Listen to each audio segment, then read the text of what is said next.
Present perfect tense. গতদিন আমরা আলোচনা শেষ করেছিলাম মোটামুটি ভাবে প্রেজেন্ট কন্টিনিউয়াস টেন্স নিয়ে। তো আজকে আলোচ্য বিষয় হচ্ছে present perfect tense. Present perfect টেন্সের ফার্স্ট টাইম আমরা আলোচনা করতে যাচ্ছি সংজ্ঞা। প্রেজেন্ট পারফেক্ট টেন্সের যে সংজ্ঞাটা, এই সংজ্ঞাটা এক এক রাইটারের বইয়ের মধ্যে এক এক ভাবে লেখা। কিছু কিছু রাইটার লেখছেন কোনো ভার্বের কাজ এই মাত্র শেষ হয়েছে কিন্তু এর ফলাফল এখনো প্রকাশিত হয়নি, তাকে প্রেজেন্ট পারফেক্ট টেন্স বলে। আবার কোন রাইটার বলছেন কি কোনো কাজ এই মাত্র শেষ হয়ে গেছে কিন্তু এর ফলাফল এখনো বর্তমান আছে। আমি যেটা বলি যে আমি বলছি কাজ শেষ, এক কথা যদি আমি বলতে যাই, আমি বলতে গেলে বলবো যে কাজ শেষ কিন্তু কাজের ফল আছে। কি আছে? কাজের ফল আছে। তাহলে বলছি কোনো কাজ শেষ হয়ে গেছে কিন্তু কাজের ফলাফল এখনো বর্তমান আছে। কাজের ফলাফল এখনো কি আছে? বর্তমান আছে, এখনো বিদ্যমান আছে। এরও বুঝালে তাকে প্রেজেন্ট পারফেক্ট টেন্স বলে। এর একটা জলযন্ত্র একটা উদাহরণ দিতে পারি। যেমন সকালবেলা আমি নাস্তা করে আসছি, আশা করি তোমরা নাস্তা করেই আসছো, তাই না? এখন এই যে নাস্তা করা, খাওয়া দাওয়া করা, এর উদ্দেশ্যটা কি ছিল? আমার যেন ক্ষুধা না লাগে, পেটটা যেন ভর্তি থাকে, তাই না? কথাটা বুঝতে পারছো? এখন খাওয়ার কাজটা কি আছে না শেষ? খাওয়া শেষ না আমাদের, নাকি এখন আমরা খাইতেছি? খাওয়ার কাজ শেষ কিন্তু ফল, এটার উদ্দেশ্য কি ছিল? পেট যেন ভর্তি থাকে। পেটটা কি ভরা আছে? পেটটা কি ভরা আছে? যদি ভরা থাকে তাহলে এটা প্রেজেন্ট পারফেক্ট টেন্স। আর যদি দেখছো খাইছো, খাওয়ার পর তোমার এখন ক্ষুধা লেগে গেছে, তার মানে কাজও শেষ, কাজের ফলও শেষ। কথাটা বুঝে আসছে? খাইছি কিন্তু খাওয়ার উদ্দেশ্য ছিল কি পেটটা যেন ভর্তি থাকে, ক্ষুধা যেন না লাগে। এখন যদি দেখি ক্ষুধা লেগে গেছে তাহলে কি বলবো আমরা? যে খাইছি কিন্তু খাওয়ার যে ফলটা, ফলটা এখন আমাদের মধ্যে না, আমার ক্ষুধা লেগে গেছে, অর্থাৎ কাজও শেষ, কাজের ফলও শেষ।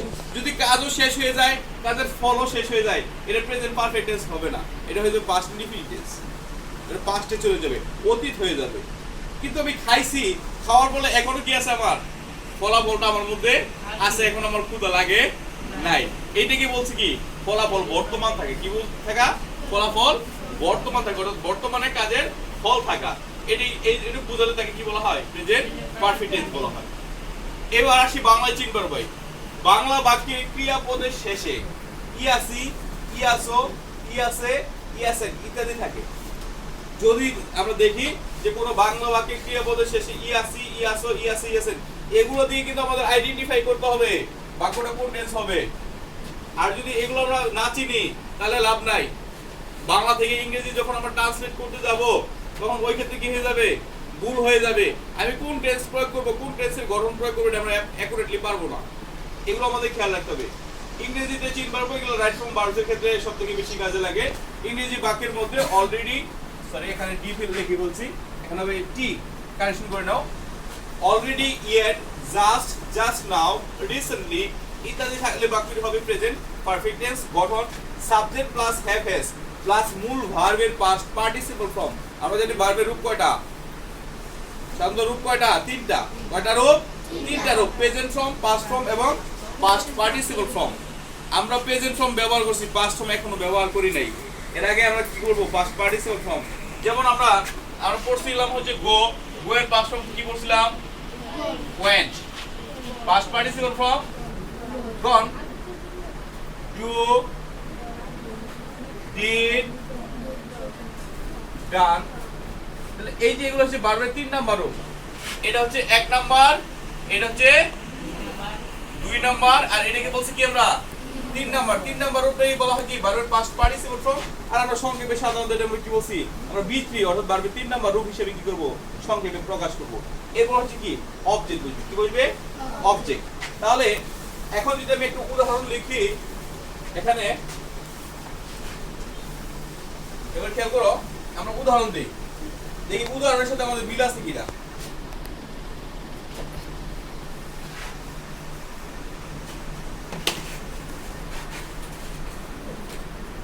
আমি ভাত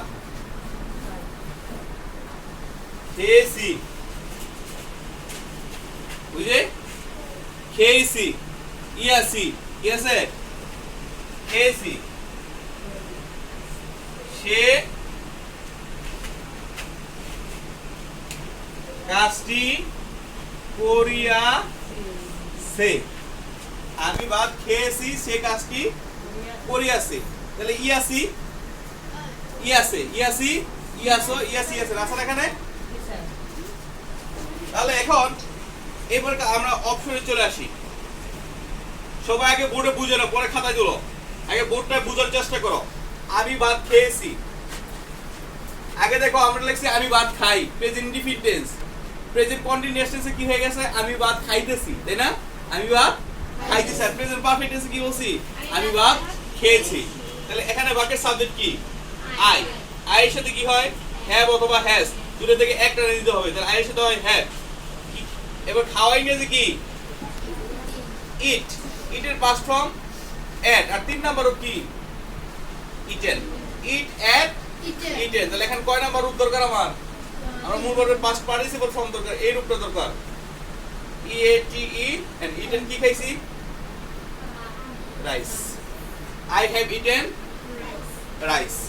এবার সে কাজটি করেছে, সে ইংরেজি কি? হিও দিতে পারি, আমরা সিও দিতে পারি। খাতায় ওঠায় না এখন, আগে বোর্ডে বুঝো। সে, তাহলে হি কোন person? Third person singular number. দেখো আমি গঠনের মধ্যে লিখছি সাবজেক্ট প্লাস হ্যাভ হ্যাজ। হ্যাজের পাশে টান দিয়ে লিখছি থার্ড পারসন সিঙ্গুলার নাম্বার, সংক্ষেপে লেখা আছে না গঠনের মধ্যে। তাহলে থার্ড পারসন সিঙ্গুলার ক্ষেত্রে কি ইউজ করতে হবে? হ্যাজ ইউজ করতে হবে। কি ইউজ করতে হবে? হ্যাজ। তাহলে হি এর সাথে আমরা দেব কি? হ্যাজ। করা ইংরেজি কি? ডু। করা ইংরেজি ডু। এটার পাস্ট ফর্ম হচ্ছে ডিড আর পাস্ট পার্টিসিপল ফর্ম ডান। আমরা একটু আগে লিখছিলাম এই যেখানে ডান। তাহলে এখানে কোন ফর্ম দরকার? করা। ডান কি করছে? The work. এবার আমি যদি বলি আমি ভাত খেয়েছি, আই হ্যাভ ইটেন রাইস। এবার যদি বলি তুমি ভাত খেয়েছো, খেয়াল করো তুমি ভাত খেয়েছো। এটা যদি লিখি তোমরা বারবার লিখতেছো, আমি বলছি লেখাটা স্টপ করো, আগে আমার কথাগুলো বুঝে নাও। তুমি ভাত খেয়েছো এটা লিখলে তাহলে কি হবে?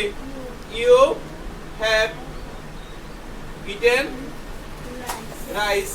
যদি বলে আমরা ভাত খেয়েছি, উই হ্যাভ ইটেন রাইস। যদি বলি তমাল ভাত খেয়েছে, তমাল হ্যাজ। তমালের সাথে কি হবে? Has eaten rice. সে কাজটি করেছে, he has done the work.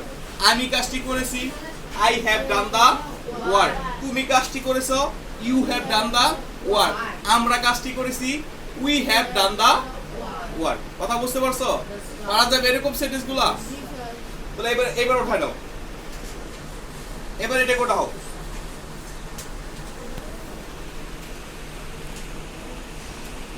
O sorry, তাহলে আমি একটু কাজ শেষ করে দিই। হ্যাঁ, একটু ঝামেলাটা শেষ করে দিই। ঝামেলাটা হচ্ছে এই বাক্যগুলো আমরা নাবোধক করবো কিভাবে? নাবোধকের ঝামেলাটা দেখো, এখানে এই যে হ্যাজ, এই হ্যাজটাই হচ্ছে অক্সিলারি ভার্ব। গঠনের মধ্যে হ্যাভ হ্যাজ লিখছি না, এর নিচে একটা দাগ দাও, দাগ দিয়ে নিচে লিখে দাও এ বি। এই যে অক্সিলারি, বিটা হচ্ছে কি? ভার্ব। এখন এই বাক্যটাকে যদি আমি নাবোধক করি, বোর্ডে খেয়াল করে সবাই, এটাকে নাবোধক করলে হি হ্যাজ, এই অক্সিলারি ভার্বের সাথে আমরা কি করব? Not done the